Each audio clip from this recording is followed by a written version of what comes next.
Huitième perle à notre collier, par une personne qui, jusqu'il y a peu, n'assumait pas vraiment son platisme, mais c'est apparemment du passé, étant donné qu'elle a entre-temps rebaptisé son compte tout en l'agrémentant d'une carte de Gleason en guise de photo de profil. Ce n'est pas comme si elle n'avait pas été avertie de l'aspect trompeur de la dite carte, mais passons. Parmi les quelques questions qu'elle ne faisait que poser, ce qui serait tout à son honneur si elle acceptait la réponse, ce qui n'est pas le cas, voici la suivante. Comment est-ce possible d'avoir des changements de température aussi grands comme dans le nord de la France et au sud, avec un soleil aussi lointain? Cela ne devrait rien changer à cette distance. Dans un premier temps, soulignons le fait que, contrairement à d'autres questions venues de la même personne, celle-ci n'est pas complètement idiote, si on fait abstraction du sophisme de pétition de principe qui conclut son assertion. Pour moi, qui vis dans une région au climat similaire à celui du nord de la France, mais ai l'habitude de passer au moins une partie de mes vacances dans le sud, personnellement, ça me parle. Parlons donc de météo.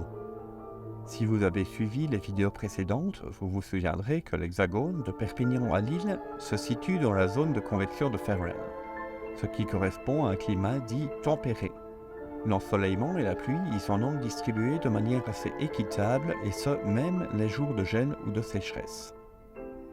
Cela dit, dans le sud de la France, on peut trouver une particularité géographique assez connue qui s'appelle la mer Méditerranée. Nous y reviendrons. Ainsi, à Lille, en janvier 2022, la température de l'air a varié entre 1 et 6 degrés Celsius, et il a plu pendant 11 jours. Tandis qu'à Sète, pendant la même période, nous étions entre 5 et 11 degrés et il a plu pendant 5 jours. Parlons brièvement du phénomène à l'origine des saisons. Brièvement parce que nous l'avons déjà fait.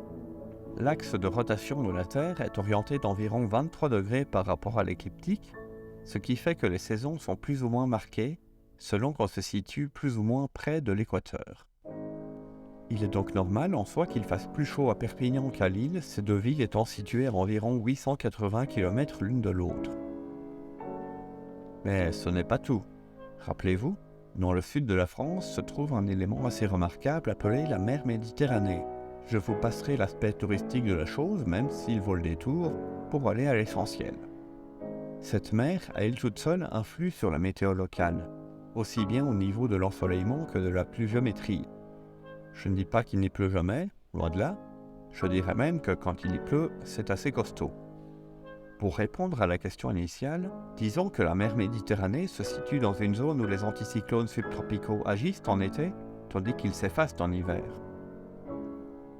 Bref, dans le nord, le climat est tempéré, tandis que dans le sud, il est méditerranéen.